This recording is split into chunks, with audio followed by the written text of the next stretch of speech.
নমস্কার, welcome to my channel.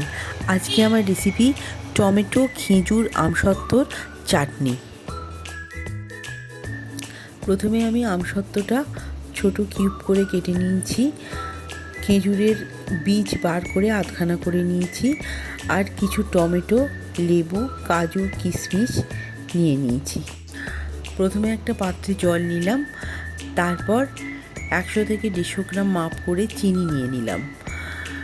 এবার খুন্তির সাহায্যে আমি চিনিটাকে জলের সাথে ভালো করে মিক্স করে নিলাম। দিলাম অল্প নুন, হলুদ আর অল্প কাশ্মীরি গুঁড়ো লঙ্কা কালারের জন্য। এবার এটাকে একটা খুন্তির সাহায্যে ভালো করে নেড়ে নিলাম। জলটা ফুটতে লাগলো। এবার আমি টমেটোগুলোকে 4 টুকরো করে কেটে নিলাম। আমি এবার মিক্সির সাহায্যে টমেটোটার একটা স্মুথ পেস্ট বানিয়ে নিলাম। খেয়াল রাখবেন যেন না কোনো লাম্পস থাকে।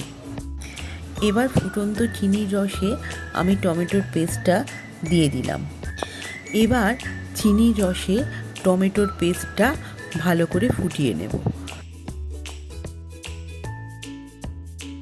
আপনারা দেখছেন চিনির রসে টমেটো পেস্টের মিশ্রণটা খুব সুন্দরভাবে ফুটছে, কালারটাও খুব সুন্দর এসে গেছে। আপনারা দেখতেই পাচ্ছেন কালারটাও চেঞ্জ হয়ে গেছে, আর চিনির রসের মিশ্রণটাও অনেকটা গাঢ় হয়ে গেছে। আমি এবার এখানে আমার কাটা যে খেজুরগুলো রেখেছিলাম সেইগুলো এবার দিয়ে একটা খুন্তির সাহায্যে খেজুরগুলো এটা রসটার সাথে মিক্স করে নিলাম।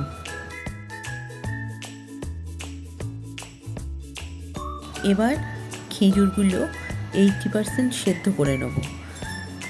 দিয়ে আমি কেটে রাখা আমসত্ত্বগুলো দিয়ে দেব।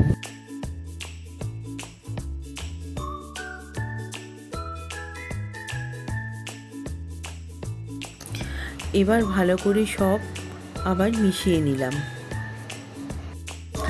আপনারা দেখতেই পাচ্ছেন কত সুন্দরভাবে সমস্তটা মিক্স হয়ে গেছে, আর কত সুন্দর একটা কালার এসে গেছে।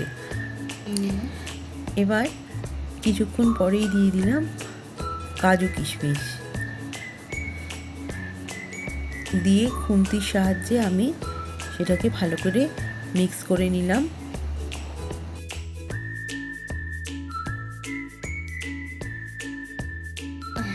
এবার আমি চাটনিটার জন্য একটা তড়কা রেডি করব।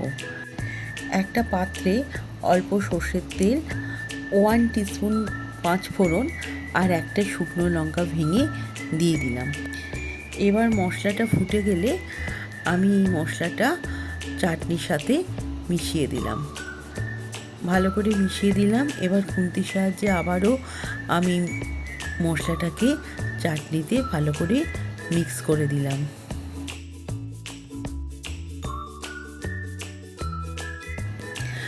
এবার আপনারা দেখতেই পাচ্ছেন আমার চাটনিটা অলমোস্ট রেডি হয়ে গেছে। আশা করি আপনারা দেখতেই পাচ্ছেন কত সুন্দর একটা কালার এসে গেছে।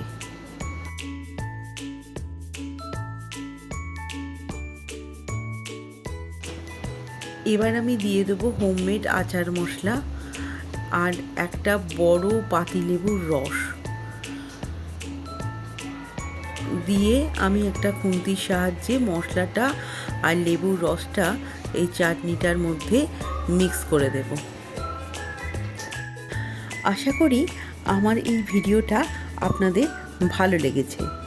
অবশ্যই এই রেসিপিটা একবার হলেও আপনারা একটু ট্রাই করবেন, আর একটা ছোট্ট কমেন্ট করে জানাবেন এই রেসিপিটা আপনাদের কেমন লাগলো। এবার আমি চাটনিটা সার্ভ করে দিচ্ছি।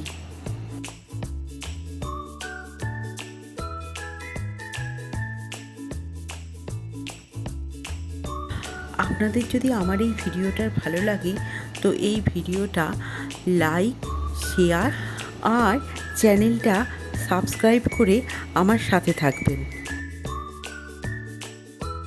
খুব তাড়াতাড়ি নতুন কিছু টেস্টি রেসিপি নিয়ে দেখা হবে।